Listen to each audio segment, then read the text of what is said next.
এই দেখো solution.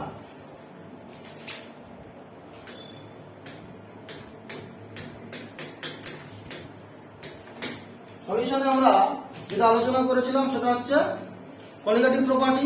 Colligative property কি জিনিস না, the property of solvent of solution is depends on solute particle. তার মানে কি কোনো একটা দ্রবণের যে সকল ধর্ম তাদের কতটা দ্রাব্য আছে তার কণার সংখ্যার উপর যখন নির্ভর করছে বা ডিপেন্ড করে, সেটাকে আমরা কি বলছি না কলিগেটিভ প্রপার্টি। কলিগেটিভ প্রপার্টি ছিল চারটা। একটা কি ছিল না elevation of boiling point, lowering of vapour pressure, আর হচ্ছে ডিপ্রেশন অফ ফ্রিজিং পয়েন্ট। আর একটা ছিল অসমোটিক প্রেসার। আমরা আলোচনা করেছিলাম তিনটা নিয়ে। কি কি নিয়ে? প্রথমে কি ছিল না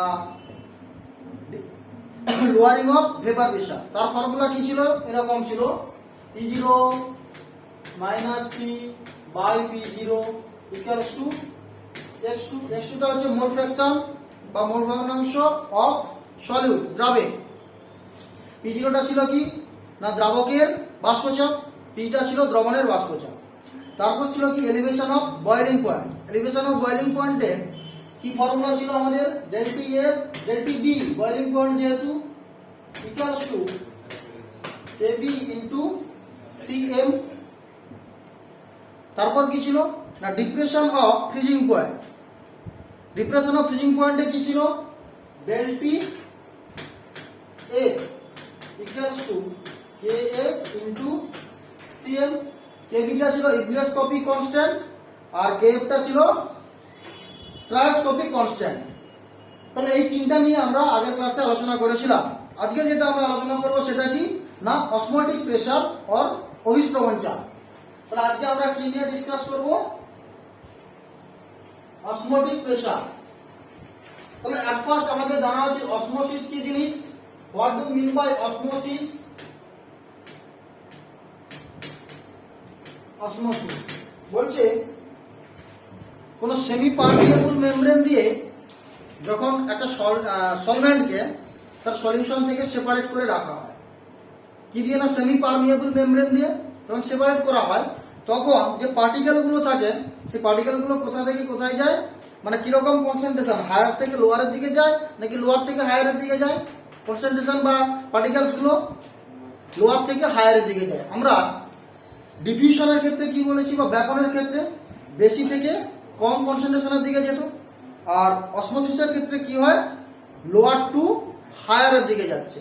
তাহলে এই ক্ষেত্রে কি হয় দেখো particle goes to lower to higher concentration. অসমোসিসে particle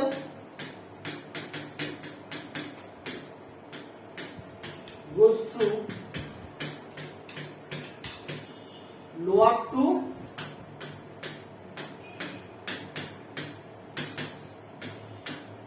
higher concentration. It goes from lower to higher concentration through semi-permeable membrane.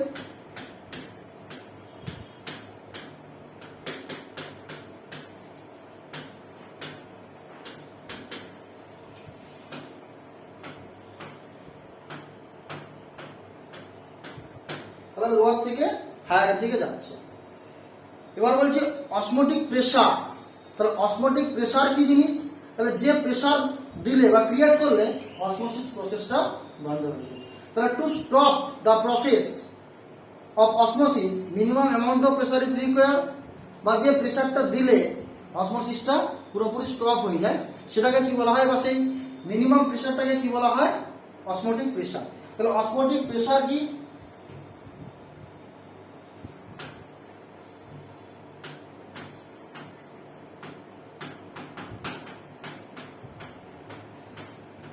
Osmotic pressure এটাকে আমরা কি দিয়ে ইন্ডিকেট করি না পাই দিয়ে।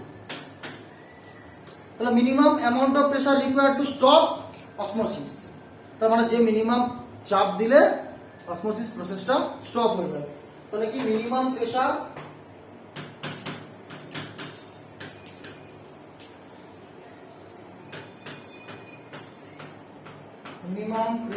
required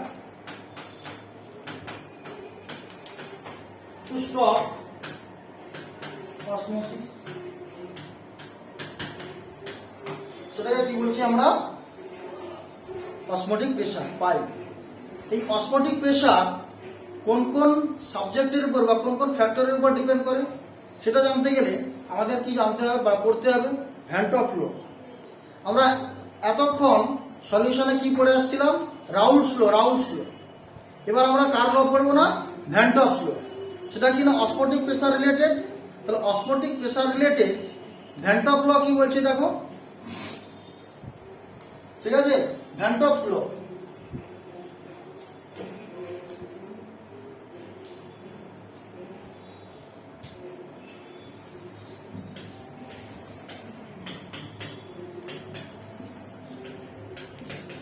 ভ্যান্ট ল দ্য কি রিলেটেড না অসমোটিক প্রেসার রিলেটেড। কি বলছে? পাই একে পাই প্রপোর্শনাল টু সি, তার মানে কি এক কনস্ট্যান্ট টেম্পারেচার আর ফিক্সড টেম্পারেচার বা স্থির উষ্ণতা কোন সলিউশনের ক্ষেত্রে অসমোটিক প্রেসারটা কি হচ্ছে না কনসেন্ট্রেশনের, এটা কি মোলার কনসেন্ট্রেশন, তার সাথে ডিরেক্টলি প্রপোর্শনাল রিলেশন।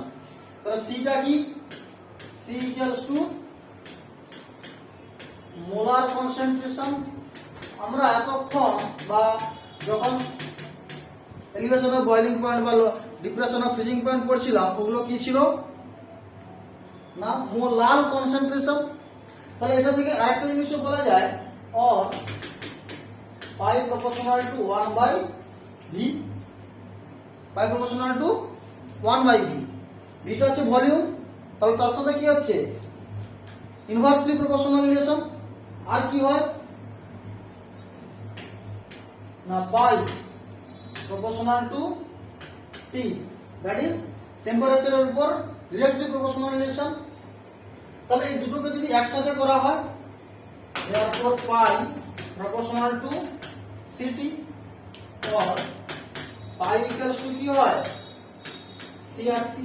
সিটা হচ্ছে মোলার কনসেন্ট্রেশন, এই আরটা কি? Gas constant. R equals to gas constant. এক্ষেত্রে আর এর ভ্যালু কত? যেহেতু প্রেসার টার্ম আছে, মানে লিটার অ্যাটমসফিয়ারে আর এর ভ্যালু কত? 0.082। তাহলে আর এক্ষেত্রে দেখো অসমোটিক প্রেসারে যখনই তুমি ম্যাথ করতে যাবে তখনই কিন্তু আর এর ভ্যালুটা কত হবে? 0.082, অলওয়েজ 0.082। এবার এই অসমোটিক প্রেসার থেকে যদি তোমাকে molecular weight of solute calculation করতে বলে, বলছে in molecular weight of solute, মানে কি না দ্রাবের আণবিক ভর, যেটা বলছে molecular weight of solute equals to m। যদি m হয় তাহলে আমরা কি বলতে পারি না m equals to WRT divided by pi into v। তাহলে এই ফর্মুলা দিয়ে তোমাকে সলিউটের আণবিক ভর বা মলিকুলার ওয়েট ক্যালকুলেশন করতে বলবো। তাহলে এখানে ডব্লিউটা কি? কতটা অ্যামাউন্টের সলিউট আছে। আর তো আমাদের গ্যাস কনস্ট্যান্ট, টিটা হচ্ছে টেম্পারেচার ইন কেলভিন স্কেল, পাইটা হচ্ছে অসমোটিক প্রেসার, ভিটা হচ্ছে ভলিউম, মানে কতটা ভলিউমে আছে। মানে অ্যাকচুয়ালি দেখো মোলার কনসেন্ট্রেশনটা বা মোলার গাঢ়ত্বটা বা মোলারিটিটা আমাদের এখানে কিন্তু ক্যালকুলেশন করতে হয়েছে। তাহলে এইভাবে অসমোটিক প্রেসার থেকে এটা বের করা যায় হয়েছে। এবার এই অসমোসিস প্রথমে যেটা বলেছিলাম সেই রিলেটেড যদি আমরা আমাদের বাস্তবের অভিজ্ঞতা বা বাস্তবের কিছু এক্সাম্পল দেখতে চাই তাহলে কি দেখবো? কিশমিশ দানা যেটা হয় সেটা কি দেখতে পাই? সকালে যদি বা ভিজিয়ে রাখলে জলে সেটা কি হয়? কিছুটা ফুলে ওঠে। তার কারণ কি না ওই যে কিশমিশ দানাটা ওর উপরে যে একটা পাতলা আবরণ মতো থাকে ওটা কি সেমি পারমিয়েবল মেমব্রেন বা অর্ধবেদ্ধ পর্দার কাজ করে। আর জলে যখন আমি ডুবিয়ে দিয়েছি ওকে, তাহলে জলের কনসেন্ট্রেশন আর কিশমিশের ভিতরে যে লিকুইডটা আছে তার কনসেন্ট্রেশন, কোনটার কনসেন্ট্রেশন বেশি? কিশমিশের ভিতরে যে লিকুইডটা আছে তার কনসেন্ট্রেশন বেশি। সেই জন্য কি হয় অসমোসিসে আমরা কি দেখেছি লোয়ার থেকে হায়ারের দিকে যায়, তাহলে জলটা কি হচ্ছে কিশমিশের ভিতরে প্রবেশ করছে, সেই জন্য কিশমিশটা ফুলে উঠছে। আবার যদি ওই কিশমিশের দানাটাকে আমরা চিনির জলে ফেলে দিতাম তাহলে কিশমিশটা চুপসে যেত। তার কারণটা কি না, চিনির যে সলিউশনটা বা দ্রবণটা ওটা কি কিশমিশের ভিতরে যে লিকুইডটা আছে তার সাপেক্ষে মানে চিনির সলিউশনের কনসেন্ট্রেশনটা অনেক বেশি। তাহলে কি হবে, লোয়ার থেকে হায়ারে আসবে, তাহলে কিশমিশ থেকে জল বেরিয়ে আসবে, তাহলে কিশমিশটা তখন চুপসে যাবে। বোঝা গেল অসমোসিসের আমাদের ব্যবহার। আচ্ছা, তাহলে এই গেল কি না অসমোসিস, ভ্যান্টক ফ্যাক্টর, এবং সেখান থেকে আমাদের কি কি ক্যালকুলেশন লাগবে। এবার বলছে এই যে osmotic pressure related 3 types of solution আছে। একটা হচ্ছে আইসোটনিক, আরেকটা হচ্ছে হাইপারটনিক আর হাইপোটনিক। তাহলে at first isotonic solution.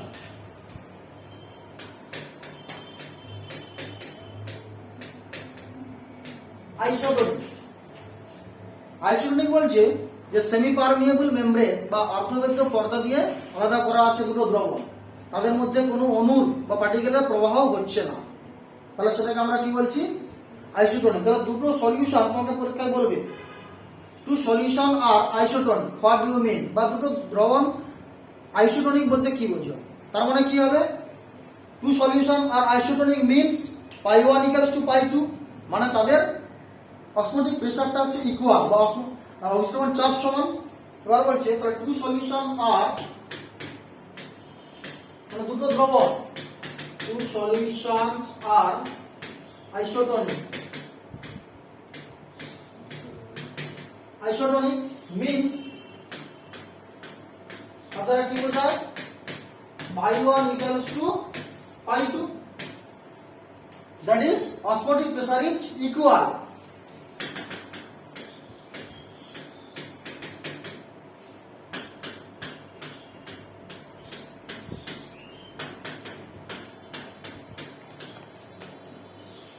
Osmotic pressure is equal. আর কি হতে পারে বলছে if two solution does not associated or dissociated, যদি তাদের মধ্যে অ্যাসোসিয়েশন বা ডিসোসিয়েশন কিছু না হয় তখন কি হবে না, তাদের ক্ষেত্রে মোলার কনসেন্ট্রেশন গুলো ইকুয়াল হবে। তাহলে isotonic π1 = π2 if two solution do not associated but do not association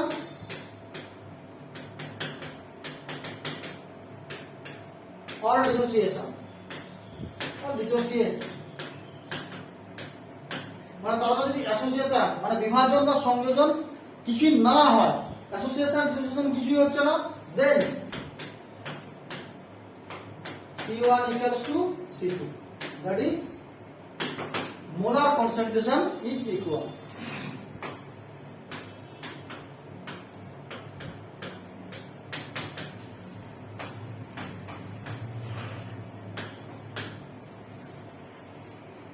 বোঝা গেল। তাহলে দেখো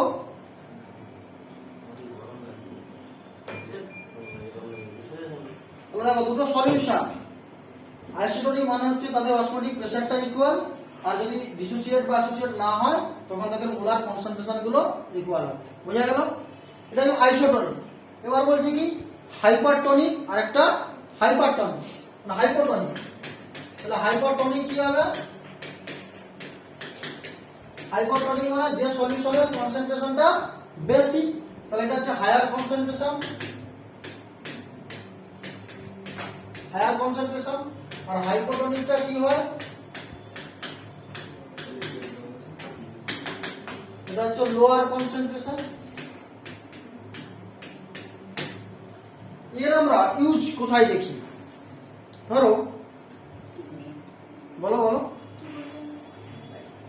হাইপারটনিক দুটো সলিউশন আছে, যেটার কনসেন্ট্রেশন বেশি সেটাকে বলা হচ্ছে হাইপারটনিক সলিউশন, আর যেটা কনসেন্ট্রেশন কম সেটাকে আমরা বলছি হাইপোটনিক। তাহলে হাইপারটনিক মানে হচ্ছে দুটো সলিউশনকে যখন এই সেমি পারমিয়েবল মেমব্রেন দিয়ে আলাদা করা আছে, যেটার কনসেন্ট্রেশন বেশি সেটাকে বলা হয় হাইপারটনিক, আর যেটার কম সেটা হাইপোটনিক। তাহলে এই রিলেটেড দেখো, আমাদের যখন গলা বসে যায় বা গলা ধরে যায় আমরা কি করি, একটু নুন জল করে গরম জল দিয়ে গার্গেল করি। গার্গেল করলে কি গলাটা ভালো হয়ে যায়। কেন ভালো হয়ে যায়, দেখো গলা আমাদের বসে গেছে বা ব্যথা হয়ে গেছে মানে গলায় কি হয়েছে, কিছুটা জল জমে গেছে। মেনলি তো ঠান্ডা লাগার জন্যই হয়। ঠান্ডা লাগার জন্য হয়েছে মানে কি, গলাতে জল জমে গেছে। তাহলে আমি যখন নুন জলটা দিয়ে গার্গল করছি মানে করছি, তখন কি হচ্ছে, তারপর জলটাকে তো বাইরে ফেলছি। তাহলে নুন জলটা ছিল হাইপারটনিক, গলায় যে জলটা ছিল হাইপোটনিক। তাহলে যখন আমি করার পর ফেলে দিচ্ছি, জলটা তো চলে যাচ্ছে। তাহলে গলার পাশে যে হাইপোটনিকটা ছিল, মানে গাঢ়ত্ব কম ছিল, কম থেকে বেশির দিকে যাচ্ছে, মানে জলটা যখন ফেলছি তার সঙ্গে চলে আসছে। ঠিক আছে, সেই জন্য অনেকবার করলে যে জলটা জমে থেকে সেটা বাইরে চলে আসে, তাহলে তার একদিনের পরে মোটামুটি গলাটা সুস্থ হয়ে যায়। ঠিক আছে, সেই জন্য কিনা গলার প্রবলেম হলে আমাদের গার্গল করতে পারবো। আবার ধরো যে সকল রোগীদের হাই প্রেশার আছে, উচ্চ রক্তচাপ, তাদেরকে ডাক্তাররা কি বলে, নুন খেতে বারণ করে, কাঁচা লবণ খেতে বারণ করে। কেন বারণ করে? কাঁচা লবণ মানে কি, NaCl, এটা কিরকম আয়নে ডিসোসিয়েট করছে, Na+Cl-। তাহলে দেখো অভিস্রবণ চাপ কি বা অসমোটিক প্রেসার একটা কোয়ালিটেটিভ প্রপার্টি, মানে সংখ্যাগত ধর্ম। তাহলে এমনিতে তার প্রেসার হাই আছে, আবার যখন আয়ন এরকম বেড়ে যাচ্ছে, তাহলে তার প্রেসার কি হবে, আরো বেড়ে যাবে। বুঝতে পেরেছো? যেহেতু কোয়ালিটেটিভ প্রপার্টি হচ্ছে অসমোটিক প্রেসার, তাহলে কাঁচা লবণ খেলে আয়ন সংখ্যা ইনক্রিজ করবে, তাহলে তার প্রেসার আরো বেড়ে যাবে। সেই জন্য ডাক্তাররা যাদের হাই প্রেসার আছে তাদের কাঁচা নুন খেতে বারণ করবে। মনে থাকবে? আবার ধরো আমাদেরকে যখন ইনজেকশন দেওয়া হয় শিরাতে, তার যে কনসেন্ট্রেশনটা সেটা কিন্তু রক্তের কনসেন্ট্রেশনের সাথে ইকুয়াল করে দিতে হবে। নাহলে কি হবে, এমনি কেউ যদি জল নিয়ে সিরিঞ্জ নিয়ে ইনজেকশন দিয়ে দেয়, হাতটা খুলে যাবে। মাঝে মাঝে কি হয়, ডাক্তাররা ইনজেকশন দিলে হাত খুলে যায় না, ওটা কিন্তু এই কনসেন্ট্রেশনের ব্যাপার থাকে। হয়তো হাওয়া রয়ে যায়, যেন ডাক্তারের ইনজেকশন নিয়ে সেটাকে এরকম করে কি করে পুরো কিছুটা বের করে দেয় না, যাতে হাওয়াটা না থাকে। হাওয়া শরীরের মধ্যে চলে গেলে শিরা ফুলে যায়। হ্যাঁ, এটা হচ্ছে লোহিত রক্তকণিকার ব্যাপার, ইনজেকশন দেওয়ার সময় করা হয়। একটা হচ্ছে এবার ধরো হিমোলিসিস, আর একটা হচ্ছে ক্রিনেশন যেটা আছে। হিমোলিসিস কি জিনিস না, যখন হিমোলিসিস কি জিনিস না, হিমোলিসিস হচ্ছে যখন আমাদের শিরাটা ফুলে ওঠে, মানে ধরো লোহিত রক্তকণিকার তো একটা কনসেন্ট্রেশন আছে, সেই লোহিত রক্তকণিকা গাঢ়ত্ব কত হয় না ধরা হয় যখন সেলাইন দেওয়া হয় কাউকে। সেলাইন মানে কি, লবণ জল, মানে 0.84% NaCl solution, 0.84% NaCl solution is normal saline solution.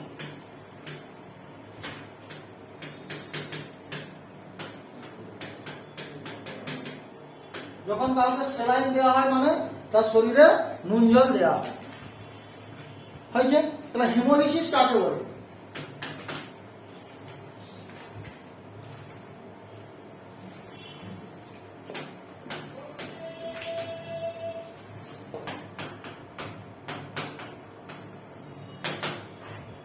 Haemolysis বলছে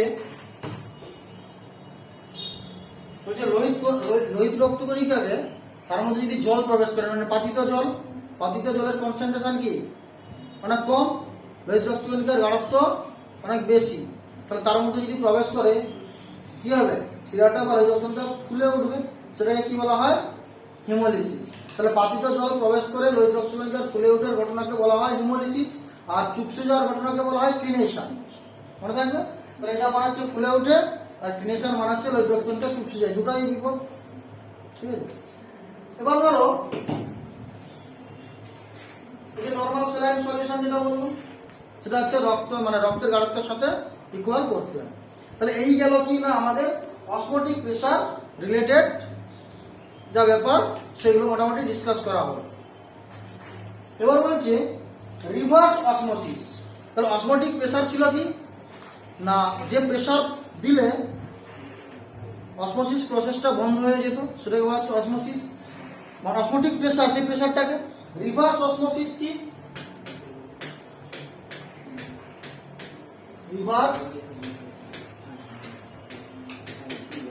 রিভার্স অসমোসিস কি না, আবার অসমোসিস প্রক্রিয়াটাকে চালু করতে যে প্রেসার লাগে, তাহলে টু স্টার্ট অসমোটিক প্রেসার বা to start osmosis pressure required, সেটাকে বলা হচ্ছে reverse osmosis.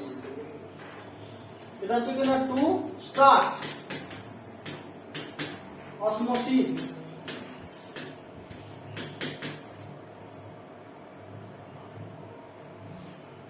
To start osmosis required pressure.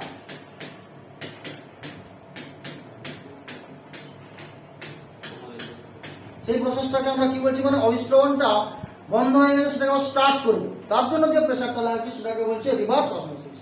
এর কি কাজে ব্যবহার করা হয়, ইউজ কি বা প্রয়োগ কোথায় হয়? সমুদ্রের যে জল, লবণাক্ত জল তো, সেটা থেকে আমাদের পানীয় জল তৈরি করতে লাগে। তাহলে কি কাজে লাগে? Sea water to drinking water to prepare, হ্যাঁ, টু প্রিপেয়ার ড্রিঙ্কিং ওয়াটার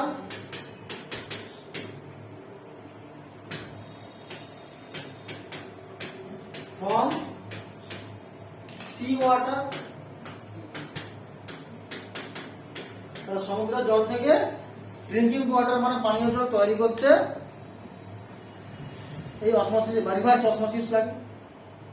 তাহলে অসমোসিস রিলেটেড যদি আমরা একটা ম্যাথ করি, ধরো একটা ম্যাথ এরকম বলেছে যে human blood is isotonic with 5.722% W/V of glucose solution. Calculate the osmotic pressure of blood. তাহলে কি কোশ্চেনটা বললাম দেখো না, হিউম্যান ব্লাড, এখানে যদি আচ্ছা কোশ্চেনটা লিখতে হবে, দেখো হিউম্যান ব্লাড, তাহলে human blood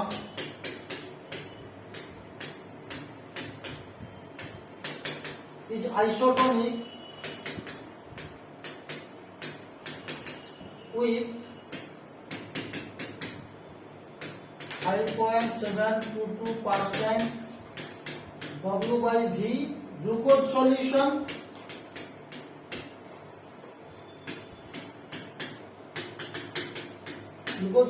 calculate osmotic pressure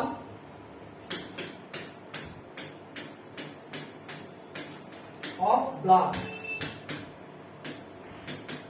তাহলে কি করে আমরা ক্যালকুলেশন করব? আমরা কি আগে জেনেছি যে আইসোটোনিক হলে দুটো সলিউশন তাদের কি অসমোটিক প্রেসারটা ইকুয়াল হয়। তাহলে আমাকে ব্লাডের অসমোটিক প্রেসার ক্যালকুলেশন করছি, আমি যদি গ্লুকোজেরটা ক্যালকুলেশন করি তাহলে সেটা ইকুয়াল হবে। তাহলে প্রথমে লিখো অসমোটিক প্রেসার অফ গ্লুকোজ,